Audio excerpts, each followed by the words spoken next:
నమస్తే V3 news కు స్వాగతం. నేను మారుతీరాం. ఇక ముందుగా బులెటిన్ లో హెడ్లైన్స్ చూద్దాం. వ్యవసాయ రంగాన్ని ప్రైవేట్ పరం చేసే ఆర్డినెన్స్లను కేంద్ర ప్రభుత్వం వెంటనే రద్దు చేయాలి.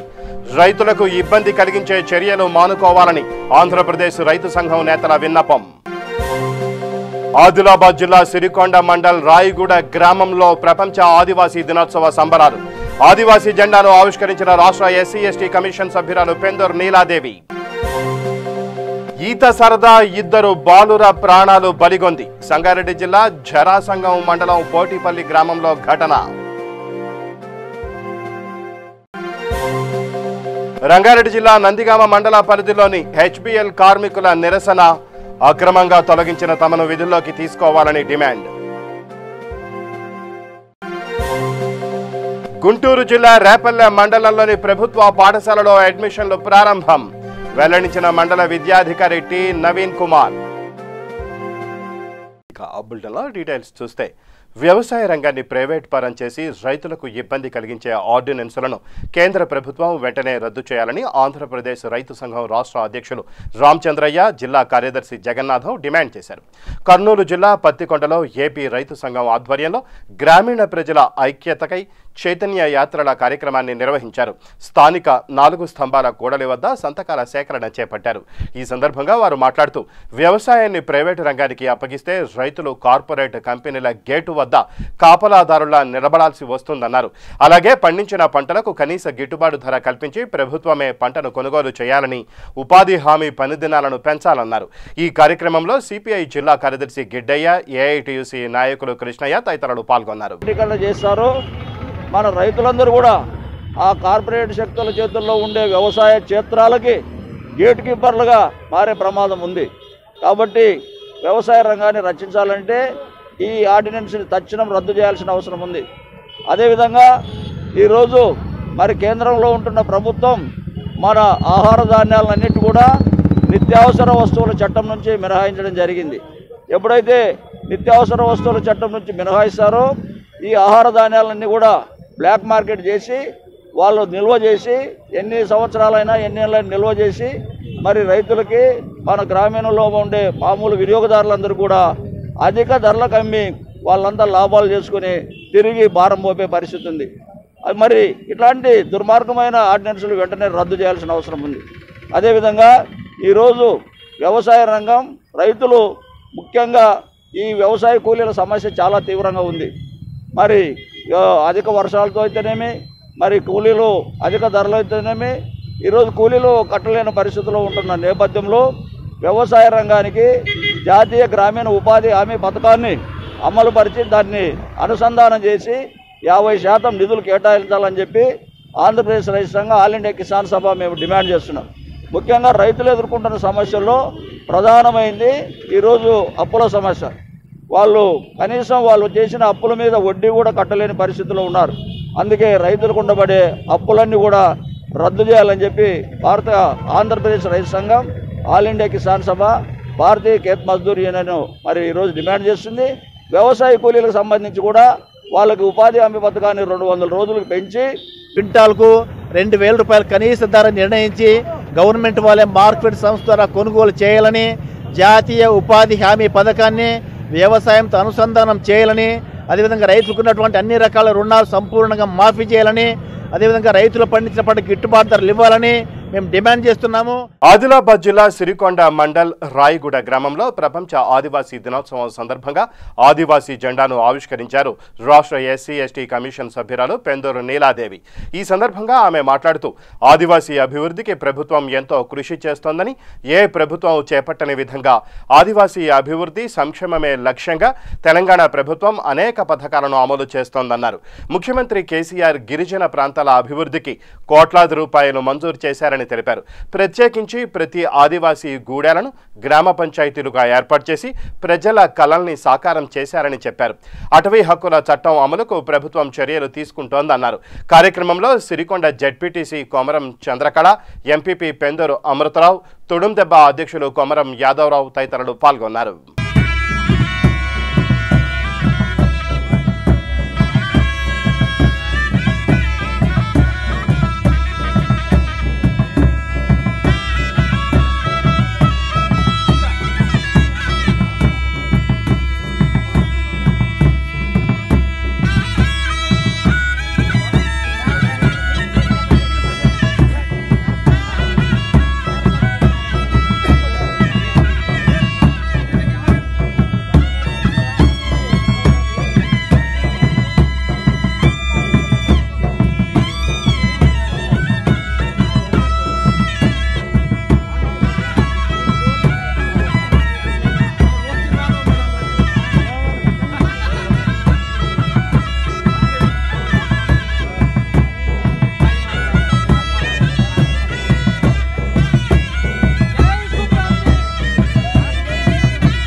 ఈత సరదా ఇద్దరు బాలుర ప్రాణాలు బలిగొంది. సంగారెడ్డి జిల్లా జరాసంగం మండలం పోటిపల్లి గ్రామ శివారులోని ఒక ప్రైవేటు ఫామ్ హౌస్లో చేపల పెంపకం కోసం నిర్మించిన హౌస్లో ఈతకు వెళ్లిన ఇద్దరు బాలురు ఈత రాకపోవడంతో ప్రమాదవశాత్తు నీట మునిగి మృతి చెందారు.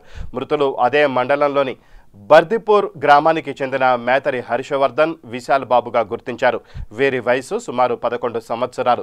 ఈతకు వెళ్లిన నలుగురు బాలుర్లో హర్షవర్ధన్, విశాల్ వీరిద్దరూ నీట మునిగి మరణించడంతో బర్దిపూర్ గ్రామంలో విషాదం నెలకొంది. ఈ విషయం తెలుసుకున్న Zaheerabad rural SI Vinay Kumar, police అధికారులు సంఘటనా స్థలానికి చేరుకుని వీరి మృతదేహాలను వెలికి తీయించి పోస్టుమార్టం నిమిత్తం జహీరాబాద్ ప్రభుత్వ ఆసుపత్రికి తరలించారు. మృతుల కుటుంబ సభ్యుల ఫిర్యాదు మేరకు పోలీసులు కేసు నమోదు చేసుకుని దర్యాప్తు చేస్తున్నారు. ప్రజాసేవలో భాగంగా సామాజిక సేవ చేయడం ప్రతి ఒక్కరూ అలవరుచుకోవాలన్నారు శేరిలింగంపల్లి డివిజన్ కార్పొరేటర్ రాగం నాగేందర్ యాదవ్. అందులో భాగంగా ఆదర్శ్ నగర్లో ప్రజల అవసరాల నిమిత్తం చెరుపల్లి సునీల్ మెమోరియల్ భవనం నిర్మించడం జరిగిందన్నారు. ఈ సందర్భంగా ఆయన మాట్లాడుతూ మెమోరియల్ భవనం కాలనీ వాసులకు ఎంతగానో ఉపయోగపడుతుందన్నారు. మాజీ కౌన్సిలర్ చెరుపల్లి సోమదాస్ తన కుమారుడైన కీర్తి శేషులు చెరుపల్లి సునీల్ పేరిట చెరుపల్లి సునీల్ మెమోరియల్ భవనాన్ని నిర్మించడం ఆనందదాయకమని పేర్కొన్నారు.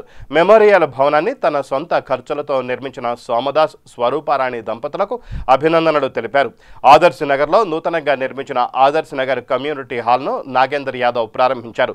సునీల్ చిత్రపటం వద్ద జ్యోతి ప్రజ్వలన చేసి పూలతో నివాళి అర్పించారు. కాలనీ అభివృద్ధికి మరింత కృషి చేస్తానన్నారు. అనంతరం భవనం ఆవరణలో మొక్కలను నాటారు.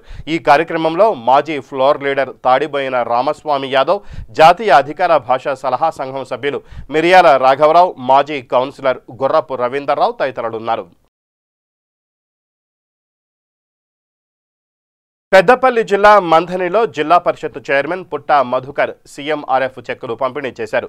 నియోజకవర్గానికి సంబంధించిన 72 మంది అనారోగ్య కారణాలతో చికిత్స పొంది జిల్లా పరిషత్ చైర్మన్ పుట్ట మధుకర్ సిఫారసుతో ముఖ్యమంత్రి సహాయ నిధికి దరఖాస్తు చేసుకున్నారు. కాగా వారికి 32,30,500 రూపాయల విలువగల చెక్కులు మంజూరయ్యాయి. వారందరికీ జెడ్పీ చైర్మన్ నివాసం వద్ద చెక్కులు అందజేశారు. కార్యక్రమంలో భూపాల్పల్లి జిల్లా పరిషత్ చైర్పర్సన్ జక్కు శ్రీహర్షిణి, ఎంపీపీలు Konda Shankar, Jakku Muthaiah, Kamanpur market committee chairman Pudari Satyanarayana Goud, రైతు సమన్వయ సమితి అధ్యక్షులు తదితర నాయకులు పాల్గొన్నారు. 6 నెలలు దాటితే ఆ బిల్లులు తీసుకోరు కనుక 6 నెలల కన్నా లోపు మా దగ్గరికి తీసుకురావాలి. దాదాపు 5 నెలల్లో తీసుకొస్తే మేము ఇక్కడ ఒక వారం రోజులు దాన్ని మళ్ళీ స్క్రూటినీ చేసి హైదరాబాద్కు తీసుకెళ్లాల్సి ఉంటుంది కనుక దయచేసి టీఆర్ఎస్ పార్టీ కార్యకర్తలు మా ఆఫీస్కి వచ్చే వరకు 5 నెలల లోపే వచ్చినట్టుగా చూడాలని విజ్ఞప్తి చేస్తున్నాం. ప్రజలు వాళ్ళు తీసుకొచ్చినప్పుడు మీరే స్వయంగా వచ్చి ఇక్కడ ఆఫీస్కు అప్పచెప్పాలని కూడా కోరుతున్నాం. కార్యకర్తలకు కూడా ఇన్సూరెన్స్ కూడా రావడం జరిగింది. టీఆర్ఎస్ పార్టీ కార్యకర్తలను కడుపులో పెట్టుకొని చూసుకుంటున్న దానికి అనేక నిర్వచనాలు, అనేక కార్యక్రమాలు కూడా నియోజకవర్గంలో చూపించడం జరిగింది. కనుక ఇవాళ మరి ఈ మంత్రి నియోజకవర్గ ప్రజలకి రాబో రోజులలో కూడా టీఆర్ఎస్ పార్టీ ప్రభుత్వం చేసే సంక్షేమ కార్యక్రమాలు అన్నీ కూడా ప్రజలకు అందే విధంగా టీఆర్ఎస్ పార్టీ కార్యకర్తలు దగ్గరుండి చూడాలని విజ్ఞప్తి చేస్తూ మరి ఇటువంటి ఇంకో కార్యక్రమాలు మరెన్నో కూడా తీసుకొచ్చే దాంట్లో మేమందరం కూడా కృతనిశ్చయంతో పనిచేస్తామని, ప్రజలకు పదవులతో సంబంధం లేకుండా ఇక్కడ టీఆర్ఎస్ పార్టీ పనిచేస్తుందని హామీ ఇస్తాము. తమకు న్యాయం చేయాలని, అక్రమంగా తొలగించిన తమను విధుల్లోకి తీసుకోవాలని రంగారెడ్డి జిల్లా నందిగామ మండల పరిధిలోని హెచ్బిఎల్ కార్మికులు గత 24 రోజులుగా పరిశ్రమ ముందు నిరసన కార్యక్రమాలు నిర్వహిస్తున్నారు. ఈ సందర్భంగా బాధితులు మాట్లాడుతూ తమకు ఎలాంటి సమాచారం ఇవ్వకుండా అన్యాయంగా ఉద్యోగం నుండి తొలగించారని, నేటికి 2 నెలల 15 రోజులు కావస్తున్నా యాజమాన్యం మొండిగా వ్యవహరిస్తోందని వాపోయారు. జీతాలు లేక భార్య బిడ్డలతో పస్తులుంటున్నామని, కనీసం ప్రజాప్రతినిధులు కూడా తమ గోడు పట్టించుకోవడం లేదని ఆవేదన వ్యక్తం చేశారు. ఇకనైనా ప్రభుత్వ అధికారులు, ప్రజాప్రతినిధులు కల్పించుకొని తమకు న్యాయం చేయాలని కోరుకుంటున్నారు. ఈ కార్యక్రమంలో కార్మికులు సత్యనారాయణ, జగదీష్, బాలశౌరి, రాజు, శ్రీనివాస్, సుదర్శన్, ఆంజనేయులు తదితరులు పాల్గొన్నారు. హైదరాబాద్ పాత బస్తీ చాదరఘట్ పోలీస్ స్టేషన్ పరిధిలో rowdy sheeter Saeed Sajid alias Chachu హత్య కేసులో 6 నిందితులను పోలీసులు అరెస్టు చేశారు. స్నేహితుల మధ్య పాత కక్షల వల్ల రౌడీ షీటర్ సయ్యద్ను హతమార్చినట్లు నిందితులు తెలియజేశారని పోలీసులు తెలిపారు. మృతుడు సాజిద్ సయీద్ చాచుపై అనేక కేసులు నమోదయ్యాయన్నారు. ఇటీవలే మృతుడు సయీద్ను చాదరఘట్ పోలీసులు పిలిపించి కౌన్సిలింగ్ ఇచ్చారని తెలిపారు. మరునాడు సయీద్ హతమయ్యాడన్నారు. 24 గంటల్లో ఈ కేసును చాదరఘట్ పోలీసులు ఛేదించారు. మొత్తం 3 బృందాలుగా ఏర్పడి హత్య చేసిన వారిని పట్టుకున్నామన్నారు. గంజాయి, వైట్నర్, సొల్యూషన్ పీలుస్తూ మత్తుకు బానిసలై ఇలా గ్యాంగులుగా ఏర్పడి నేరాలకు పాల్పడుతున్నారని సుల్తాన్ బజార్ ఏసీపీ దేవేందర్ తెలిపారు. రాత్రి 11 గంటలకు సయ్యద్ సాజిద్ ఎలియాస్ చాచా అనే అతన్ని ఒక గుర్తు తెలియని వ్యక్తులు ఒక 6 నుంచి 10 మంది మర్డర్ చేసిండ్రని వాళ్ళమ్మ 9వ తారీఖు రోజు 1:30కి కంప్లైంట్ ఇచ్చింది. దాని మీద ఎఫ్ఐఆర్ చేయడం జరిగింది. అంతకంటే ముందు సీన్లో అతనికి కత్తితో పొడిచినప్పుడు ఇమీడియట్గా హాస్పిటల్కి షిఫ్ట్ చేసినాక పోలీసుకి తెలిసింది. దాన్ని తీసుకొని మనం ఉస్మానియాకి తీసుకుపోయాము. ఉస్మానియాలో అతను ట్రీట్మెంట్ చేస్తూ చనిపోయాడు. ఈ ఇన్సిడెంట్లో ఒక 6 వ్యక్తులను అరెస్ట్ చేయడం జరిగింది. అబ్దుల్ ఖాదర్ 21 సంవత్సరాలు, మొహమ్మద్ ఫయాజుద్దీన్ 23 సంవత్సరాలు, షేక్ జమీర్ 27 సంవత్సరాలు, అబ్దుల్ సమీ 24 ఇయర్స్, మహమ్మద్ సైఫ్ 18 ఇయర్స్, మహమ్మద్ సల్మాన్ ఖాన్ 30 సంవత్సరాలు. వీళ్ళందరినీ అరెస్ట్ చేయడం జరిగింది. పొద్దున రైల్వే స్టేషన్లో మలక్పేట రైల్వే స్టేషన్లో 3 కస్టడీ తీసుకొని A1 to A3 మిగతా వాళ్ళను వాళ్ళ ఇళ్లలో అరెస్ట్ చేయడం జరిగింది. ఈరోజు రిమాండ్ పంపడం జరుగుతుంది. వీళ్ళ ముఖ్య ఉద్దేశం ఏంటంటే, అసలుకు మర్డర్ వెనుక ఉన్న ఉద్దేశం ఏంటంటే, మహమ్మద్ సయ్యద్ సాజిద్ ఎలియాస్ చాచా అనే అతను దాదాపు 2016లో పీడీ యాక్ట్లో పోయాడు. 8 పెట్టి కేసెస్ ఉన్నాయి, 8 ప్రాపర్టీ కేసులు, 2 ల్యాండ్ ఆర్డర్ కేసులు ఉన్నాయి. ఇతన్ని వార్నింగ్ చేస్తూ 6వ తారీఖు రోజు కూడా ఇన్స్పెక్టర్ గారు, మా చదరఘట్ ఎస్ఐ వాళ్ళంతా అతన్ని పిలిచి బౌండవరం చేయడం జరిగింది. వాళ్ళ తల్లిని కూడా పిలిచి చెప్పడం జరిగింది. మంచిగా ఉండు, రాత్రి 9 నుంచి 6 గంటల వరకు బయట తిరగకు అని చెప్పడం జరిగింది. అది చెప్పినా వినకుండా అతను ఫోన్ వచ్చింది కదా అని బయటికి వెళ్ళిపోయి షేక్ జమీర్ అనే అతను ఫోన్ చేసిండు, ఇక్కడ గొడవ అవుతుంది రమ్మని.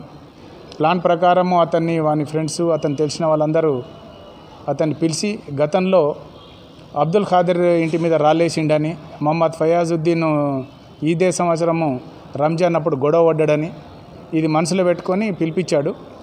ఇతను షేక్ జమీర్ అనే అతను గతంలో చేసిన ప్రాపర్టీ అఫెన్స్కు గణేష్ టిఫిన్ సెంటర్ దగ్గర ఒక 10,000 ఇవ్వమని అడిగితే వాడు 6,500 ఇచ్చిండు.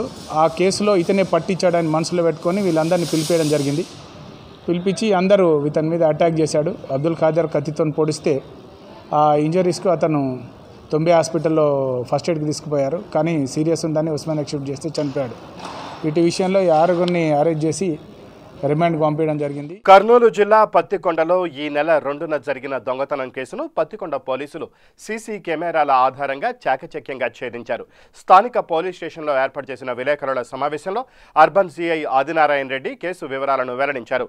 పత్తికొండకు చెందిన షేక్ షఫీ అహ్మద్ ఈ దొంగతనాలకు పాల్పడినట్లు గుర్తించామన్నారు. అతన్ని స్థానిక స్త్రీశక్తి భవన్ వద్ద అరెస్టు చేసి అతని వద్ద నుండి 10 తులాల బంగారం, కేజీ వెండితో పాటుగా 3 సెల్ ఫోన్లను స్వాధీనం చేసుకున్నామన్నారు. కేసును ఛేదించడంలో కృషి చేసిన సిబ్బంది వేణుగోపాల్ రెడ్డి, గోపాలకృష్ణ, శ్రీను, హోంగార్డు బొగ్గన, అన్వర్ తదితరులను సిఐ ప్రశంసించారు.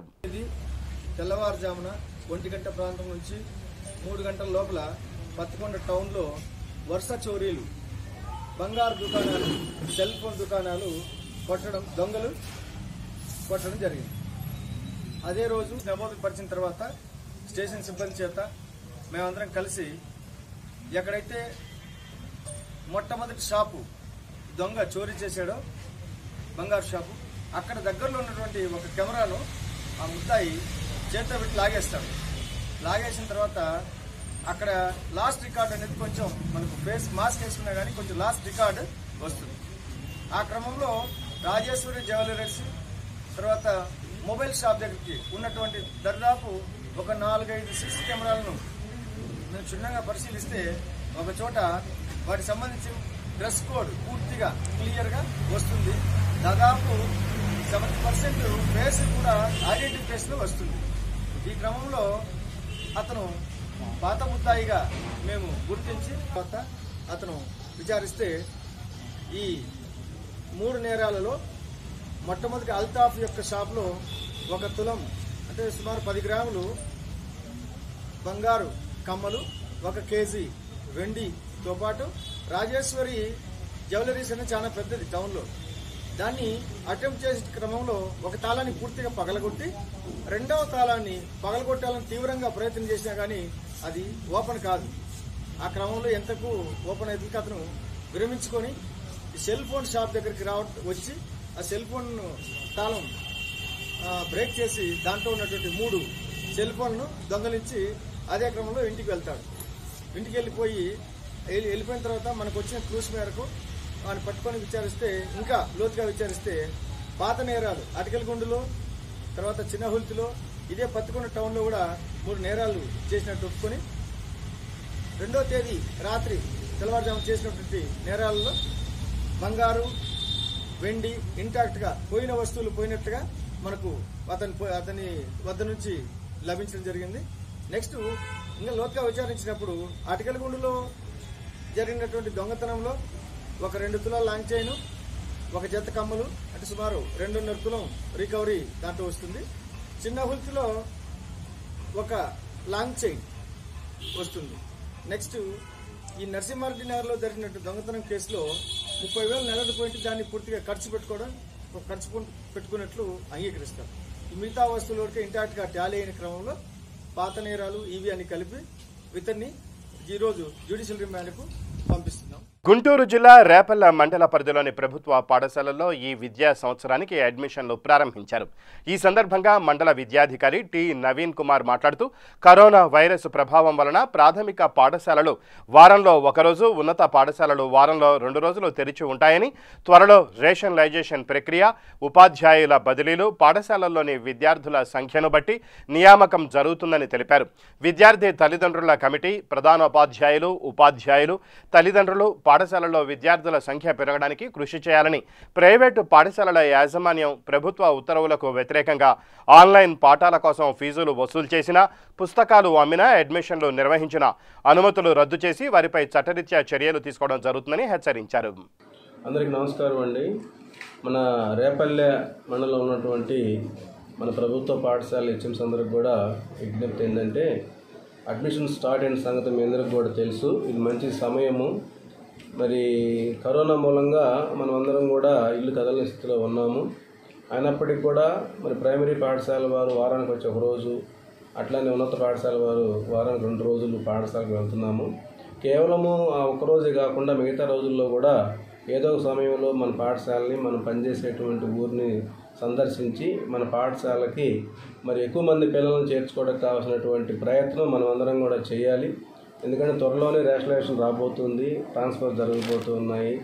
ఎక్కడైతే సింగిల్ టీచర్ పనిచేసే పాఠశాలలు ఉన్నాయో ఆ పాఠశాలలో డబుల్ టీచర్ ఉంటే మంచిది. ఎందుకంటే ఈ సింగిల్ టీచర్కి కాస్త రిలాక్స్ దొరుకుతుంది. అదేవిధంగా పిల్లలు కూడా ఎక్కువగా మన దగ్గర నుంచి విజ్ఞానం నేర్చుకోవడానికి అవకాశం ఏర్పడుతుంది. మన మీద తల్లిదండ్రులు కూడా నమ్మకం కుదురుతుంది. కాబట్టి ఎక్కడైతే పిల్లల సంఖ్య ఒక 15 నుంచి 20 మధ్యలో ఉన్నారో వాళ్ళందరూ తప్పనిసరిగా ఒక 10 మంది పిల్లల్ని పెంచుకున్నట్లయితే ఏ పాఠశాలలో అయితే 20 పిల్లల సంఖ్య దాటుతుందో అక్కడ 2 టీచర్లు ఉండడానికి అవకాశం ఉంటుంది. కాబట్టి ఆ విధంగా ప్రయత్నం చేయాలి. అదేవిధంగా కొన్ని పాఠశాలలోనైతే పిల్లల సంఖ్య 20, 22 అట్లా ఉన్నారు. అక్కడ 2 టీచర్లు పనిచేస్తున్నారు. అక్కడ కనుక మనము చేసేతగా ఉన్నట్లయితే పిల్లలు అడ్మిషన్స్ విషయంలో మరి తక్కువగా ఉంటారు. ఫలితంగా సంఖ్య పడిపోతుంది. డబుల్ టీచర్లలో కూడా సింగిల్ టీచర్ అయ్యే ప్రమాదం ఉంది. కాబట్టి అందరూ కూడా దయచేసి ఆలోచన చేసి ఈ విధమైన ప్రయత్నం చేయండి. అదేవిధంగా ఆన్లైన్ పాఠాలు జరుగుతూ ఉన్నాయి. మీ అందరికీ కూడా తెలుసు. మీ దగ్గర చదువుకునే పిల్లలందరికీ కూడా సప్తగిరి ఛానల్లో కానీ మరో విధమైనటువంటి ఎక్కడైతే ఆన్లైన్ పాఠాలు ప్రభుత్వం ఏర్పాటు చేసిందో ఆ టైమింగ్స్, వచ్చేటువంటి సబ్జెక్ట్ గురించి ముందుగానే మన పిల్లలందరికీ కూడా ఫోన్ ద్వారా తెలియజేసి ఆ విధమైనటువంటి విజ్ఞానాన్ని పొందడానికి ప్రయత్నం చేయవలసిందిగా అందరికీ కూడా మనవి చేసుకుంటూ ఉన్నాను. అదేవిధంగా మరి జగనన్న విద్యా దీవెన కార్యక్రమం కూడా జరగబోతుంది. ఇప్పటికే మన మండలానికి అనేక రకాలైనటువంటి వస్తువులు వచ్చాయి, ఇంకా కొన్ని రావాల్సి ఉంది. వాటన్నీ వచ్చిన తర్వాత వాటిని అన్నింటిని కలిపి ఒక కిట్టుగా ఇవ్వడానికి మనం ప్రయత్నాలు చేస్తూ ఉన్నాము. కర్నూలు జిల్లా చాగలమర్రి మండలం నగళ్లపాడు గ్రామ సమీపంలో ఉన్న వృద్ధాశ్రమంలో వృద్ధులకు చాగలమర్రి మండల super star Mahesh Babu fans తరపున మహేష్ బాబు జన్మదినం సందర్భంగా బ్రెడ్లు పండ్లు పంచారు. ఈ కార్యక్రమంలో మహేష్ బాబు అభిమానులు మాట్లాడుతూ కరోనా వైరస్ వ్యాప్తి చెందకుండా ఉండాలంటే ప్రతి ఒక్కరూ మాస్క్ ధరించి శానిటైజర్తో చేతులు శుభ్రం చేసుకోవాలని సూచించారు. బ్రెడ్లు మామూలు ఫ్రూట్ కిట్స్ ద్వారా పంపిణీ చేయడం జరిగింది. లాక్డౌన్ను సద్వినియోగంగా పాటించుకొని ప్రజలు సురక్షితంగా ఇంట్లో ఉండాల్సిందిగా కోరుకుంటున్నాము. ఈరోజు 45వ జన్మదిన శుభ సందర్భంగా మహేష్ బాబు కూడా మాకు ముందుగానే ప్లాస్మా దానం చేయండి అని కరోనా గురించి చెప్పినారు. దూరంగా పాటించి ప్రజలకు మేలు కల్పించాలని మహేష్ బాబు గారు కోరినారు.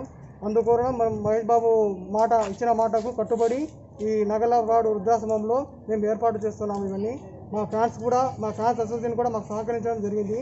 ప్రతి ఒక్క ఫ్యాన్స్ కూడా మహేష్ బాబు చెప్పినట్టు వినండిరా అని చెప్పి మాకు పదేపదిగా అన్ని సదుపాయాలను మాకు కల్పించి ఇక్కడ అనాథాశ్రమంలో ఎంతోమంది ఉన్నారు, ఏం కదా వాళ్ళకు ఏమేమి కావాలో వసతులు ఏమైనా కావాలా ఫ్రూట్ కిట్స్ ద్వారా వాళ్ళు పంపిణీ చేయడం జరిగింది. ఈ పంపిణీకి కృషి చేసిన మహేష్ బాబు ఫ్యాన్స్ అందరి తరపున గురించి కృతజ్ఞతలు తెలియజేసుకుంటున్నాను. మహేష్ బాబు ఫ్యాన్స్ ప్రతి ఒక్కరూ అడిగిన వెంటనే మాకు సహాయం చేసినారు, మాకు ఎంతో మేలు చేసినారు. ప్రతి ఒక్కరు కూడా మహేష్ బాబు ఫ్యాన్స్ అందరూ కూడా మహేష్ బాబు అన్న చెప్పినట్టుగానే మేము ఈరోజు ఇక్కడ వచ్చి సామాజిక దూరం పాటించి వీళ్ళకు సేవలు అందించడం జరిగింది. గుంటూరు జిల్లా రేపల్లె పట్టణంలో క్విట్ ఇండియా ఉద్యమ దినోత్సవం సందర్భంగా పద్మావతి సెంటర్లో కార్మిక ప్రజా సంఘాలు ధర్నా నిర్వహించాయి. ఈ సందర్భంగా సిఐటియు రేపల్లె డివిజన్ కార్యదర్శి సిహెచ్ మణిలాల్, ఏఐఎఫ్టియు సభ్యులు ఎం శోభారాణి, ఏఐటియుసి రేపల్లె పట్టణ కార్యదర్శి కె రమేష్ బాబు మాట్లాడుతూ ప్రధాని మోడీ ప్రజా వ్యతిరేక విధానాలకు నిరసనగా ధర్నా చేపట్టినట్లు తెలిపారు. కరోనా సమయంలో పేదలను, కార్మికులను ఆదుకోవాలని డిమాండ్ చేశారు. ఈ కార్యక్రమంలో CITU, AIFTU new, AITUC, SFI, వ్యవసాయ కార్మిక సంఘం, రైతు కూలీ సంఘం నేతలు M Eswararao, V Koteswararao, K Ramesh, K Venkatrao, B Nagaraju, KV Lakshmanarao, M Venkatrao తదితరులు పాల్గొన్నారు. దేశాల్లో ఉన్నటువంటి కరోనా నేపథ్యంలో అనేక మంది ఈరోజు తీవ్రమైన ఇబ్బందులు పడుతూ ఉన్నారు. అయితే ఈ కరోనాని సాకుగా చూపిస్తూ ప్రభుత్వ రంగ సంస్థలైనటువంటి రైల్వే, బ్యాంకింగ్, ఎల్ఐసి ఇలాంటి వాటిని ప్రైవేటీకరించడం కోసం కేంద్ర ప్రభుత్వం పూనుకుంటా ఉంది. అదేవిధంగా ఈరోజు పేదల్ని, వ్యవసాయ కార్మికుల్ని, రైతాంగాన్ని, మహిళల్ని, విద్యార్థుల్ని, మధ్యతరగతి ప్రజానీకాన్ని ఆదుకోవాల్సినటువంటి కేంద్ర ప్రభుత్వం 20 లక్షల కోట్ల రూపాయలతో ప్యాకేజీ ప్రకటించి ఒక పక్కనే మేము ప్యాకేజీ ప్రకటించాము, పేదలను ఆదుకుంటున్నాము, వలస కార్మికులు ఆదుకుంటామని చెప్తా ఉన్నారు. కానీ ఈ రోజు అనేక మంది వలస కార్మికులు ఆత్మహత్యలు చేసుకుంటా ఉన్నారు. రైతాంగం ఈ రోజు తీవ్రమైన ఇబ్బంది పడుతూ ఉన్నారు. అందుకని ఈ రోజు ఆగస్టు 9 క్విట్ ఇండియాని పురస్కరించుకుని భారతదేశ వ్యాప్తంగా వామపక్ష ప్రజా సంఘాలు రోడ్ల మీదకి వచ్చి గొంతెత్తి చెప్తా ఉన్నాయి, అయ్యా ఆ రోజు భారతదేశ స్వతంత్ర ఉద్యమం కోసం స్వతంత్రోద్యమ పోరాటంలో భాగంగా ఆగస్టు 9 క్విట్ ఇండియా జరిగింది. కానీ ఈ రోజు భారతదేశంలో ఉన్నటువంటి కేంద్ర ప్రభుత్వం నరేంద్ర మోడీ గారి నాయకత్వంలో ఉన్నటువంటి ఈరోజు పాలకులు ఈరోజు భారతదేశంలో కార్పొరేట్ శక్తుల కొమ్ము కాస్తూ ఈ దేశాన్ని నాశనం చేయడం కోసం పూనుకుంటున్న పరిస్థితుంది. అందుకని కేంద్ర ప్రభుత్వ విధానాల్ని మేము నిరసిస్తా ఉన్నాం. భారతదేశంలో ప్రైవేటీకరిస్తున్నటువంటి ప్రభుత్వ రంగ సంస్థలు కాపాడాలి, వలస కార్మికులను ఆదుకోవాలి, కార్మిక వర్గానికి నెలకి 7,500 రూపాయలు చొప్పున 3 మాసాల పాటు ఇవ్వాలి, రైతాంగానికి గిట్టుబాటు ధర కల్పించాలి, సిపిఎస్ స్కీమ్ రద్దు చేయాలి. అదేవిధంగా ఈరోజు అనేక మంది కరోనాలో ఫ్రంట్ లైన్ వారియర్స్ గా ఉన్నారు. వాలంటీర్లు కావచ్చు, పోలీసులు కావచ్చు, ఆశా వర్కర్లు కావచ్చు, డాక్టర్లు కావచ్చు. ఈరోజు నిన్న ప్రకటించింది ఇండియన్ మెడికల్ కౌన్సిల్ వాళ్ళు 150 మంది వైద్యులు ఈరోజు కరోనాకి ట్రీట్మెంట్ చేస్తూ ప్రభుత్వ వైద్యులు 150 మంది భారతదేశ వ్యాప్తం చనిపోయారు. కానీ ఈరోజు కేంద్ర ప్రభుత్వం ఏం చెప్తా ఉంది, చప్పట్లు కొట్టండి, పూలేయండి అని చెప్తా ఉంది. కానీ కరోనా కిట్లు ఇవ్వట్లేదు, సదుపాయాలు ఇవ్వటం లేదు. అందుకని ఈరోజు ఈ కార్యక్రమంలో భాగంగా ఈ విధానాలకు వ్యతిరేకంగా అవసరమైతే అరెస్టులు అవుతాము, మేము జైలుకి వెళ్ళైనా సరే ఈ నిరసన తెలియజేయడం కోసం పూనుకొని రోడ్డు మీద బైఠాయించడం జరిగింది. ఏ కార్యక్రమంలో ప్రజానీకం మద్దతు ఇవ్వాలి, ఈ న్యాయమైన డిమాండ్స్ పరిష్కరించాలని చెప్పేసి కార్మిక సంఘాలు, విద్యార్థి యువజన ప్రజా సంఘాలుగా ఈ కార్యక్రమాన్ని తీసుకోవడం జరిగింది. ఇక బులెటిన్ ముగించే ముందు హెడ్లైన్స్ మరోసారి. వ్యవసాయ రంగాన్ని ప్రైవేట్ పరం చేసే ఆర్డినెన్స్లను కేంద్ర ప్రభుత్వం వెంటనే రద్దు చేయాలి. రైతులకు ఇబ్బంది కలిగించే చర్యలు మానుకోవాలని ఆంధ్రప్రదేశ్ రైతు సంఘం నేతల విన్నపం. ఆదిలాబాద్ జిల్లా సిరికొండ మండల్ రాయిగూడ గ్రామంలో ప్రపంచ ఆదివాసీ దినోత్సవ సంబరాలు. ఆదివాసీ జెండాను ఆవిష్కరించిన రాష్ట్ర ఎస్సీ ఎస్టీ కమిషన్ సభ్యురాలు పెందూరు నీలాదేవి. ఈత సరదా 2 బాలుర ప్రాణాలు బలిగొంది. సంగారెడ్డి జిల్లా జరాసంగం మండలం పోటిపల్లి గ్రామంలో ఘటన. రంగారెడ్డి జిల్లా నందిగామ మండల పరిధిలోని హెచ్బిఎల్ కార్మికుల నిరసన. అక్రమంగా తొలగించిన తమను విధుల్లోకి తీసుకోవాలని డిమాండ్. గుంటూరు జిల్లా రేపల్లె మండలంలోని ప్రభుత్వ పాఠశాలలో అడ్మిషన్లు ప్రారంభం. వెల్లడించిన మండల విద్యాధికారి టి నవీన్ కుమార్. ఇవి ఈ బులెటిన్ విశేషాలు. మరిన్ని న్యూస్ అప్డేట్స్ కోసం చూస్తూనే ఉండండి V3 న్యూస్. లక్ష్యం సమాజ హితం.